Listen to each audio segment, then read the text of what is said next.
बिहार के दो प्रमुख शहर पटना और बेगूसराय भले ही एक ही राज्य में स्थित है, लेकिन उनकी विकास यात्रा, ऐतिहासिक महत्व, आर्थिक स्थिति और सांस्कृतिक धरोहर में बड़ा अंतर है। पटना बिहार की राजधानी और ऐतिहासिक शहर है, जबकि बेगूसराय तेजी से उभरता हुआ औद्योगिक केंद्र है। चलिए जानते हैं इन दोनों शहरों के बारे में। Hello everyone, this is Chandradev. अगर आप हमारे चैनल नए हैं तो प्लीज चंद्रदेव जोन को सब्सक्राइब करें ताकि आप ऐसे इन्फॉर्मेटिव वीडियो से कनेक्टेड रह सके।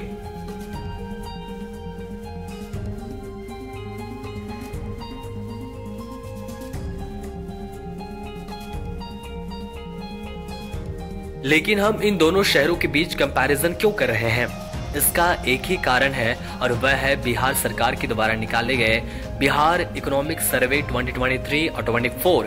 इसमें यह बताया गया है कि बिहार की राजधानी पटना बिहार का सबसे विकसित शहर है। मतलब यहाँ के जीडीपी पर कैपिटा इनकम, प्रति व्यक्ति आय जिसे आप कह सकते हैं, वह सबसे ज्यादा है और दूसरे नंबर पर बेगूसराय आता है। तो यह देखना बेहद दिलचस्प हो जाता है कि आखिर दोनों में क्या समांतर देखने के लिए मिलती है।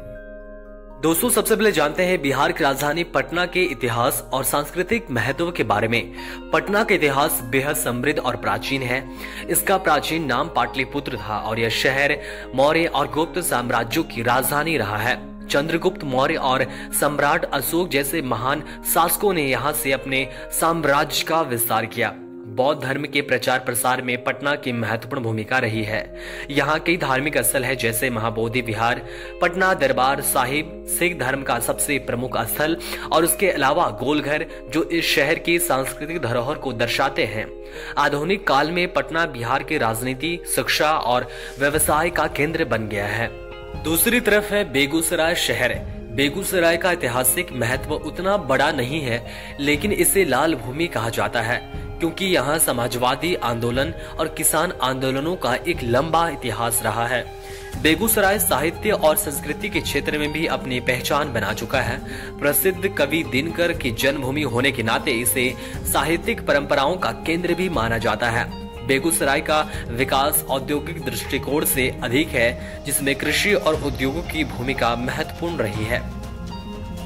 और अगर दोनों शहरों की जनसंख्या की बात करें या फिर यहाँ पर बोले जाने वाली भाषाओं की बात करें तो 2011 की जनगणना के अनुसार पटना 15वां सबसे अधिक आबादी वाला जिला है, जिसकी जनसंख्या 58,38,465 है, जो कि निकारागुआ राष्ट्र या अमेरिका के मेरीलैंड राज्य के बराबर है। पटना जिले में बोले जाने वाली अगर भाषाओं की बात करें तो 40% मगही, 43% हिंदी, 5% उर्दू, 2% भोजपुरी, 1% मैथिली और 0.78% अन्य भाषाएं बोली जाती है। पटना जिला 3,202 वर्ग किलोमीटर में फैला हुआ है। यह शहर पश्चिम में सोन नदी और उत्तर में गंगा से घिरा हुआ है। दक्षिण में यह नालंदा, अरवल, जहानाबाद जिलों से और पूर्व में बेगूसराय जिले और दक्षिण पूर्व में लखीसराय से घिरा हुआ है। दूसरी तरफ अगर बेगूसराय की बात करें तो 2011 के जनगणना के अनुसार यहाँ की जनसंख्या लगभग 3 लाख है और वर्तमान में इसकी जनसंख्या काफी बढ़ चुकी है।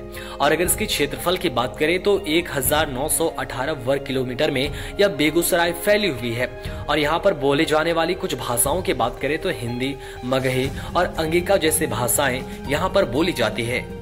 बेगूसराय जिले की स्थापना 1972 में हुई थी। यह 2 अक्टूबर 1972 को मुंगेर से अलग होकर जिला बना था। बेगूसराय जिला का क्षेत्रफल और जनसंख्या के हिसाब से यह बिहार का एक मिडिल आकार का जिला है। यहाँ की आबादी मुख्यतः गांव, कस्बों और नगरीय क्षेत्र में बसी हुई है और कृषि यहाँ का मुख्य आधार है। धान, गेहूं, मक्का और चावल यहाँ की प्रमुख खेती की जाने वाली फसलें हैं। पटना बिहार का सबसे महत्वपूर्ण व्यापारिक और औद्योगिक केंद्र है। यहाँ कृषि और व्यापार का महत्वपूर्ण स्थान है। चावल, गेहूं, दाल और अन्य कृषि उत्पादों का व्यापार पटना के प्रमुख उद्योगों में से एक है। इसके अलावा पटना मेट्रो परियोजना, गंगा पथ और अन्य कई प्रमुख इंफ्रास्ट्रक्चर परियोजनाएं पटना के आर्थिक विकास को गति दे रही है। दूसरी तरफ बेगूसराय की आर्थिक स्थिति और उद्योग की बात करें तो बेगूसराय को बिहार का औद्योगिक केंद्र कहा जाता है। यहाँ स्थित इंडियन ऑयल की बरौनी रिफाइनरी भारत की सबसे बड़ी तेल रिफाइनरियों में से एक है। इस रिफाइनरी के कारण बेगूसराय का आर्थिक महत्व बढ़ा है। इसके अलावा कृषि भी यहाँ की अर्थव्यवस्था में एक महत्वपूर्ण भूमिका निभाती है। बेगूसराय का औद्योगिक विकास तेजी से हो रहा है और इसे भविष्य में एक प्रमुख औद्योगिक केंद्र के रूप में देखा जा रहा है। दोस्तों, दोनों शहर ही अपने आप में बेहद खास है।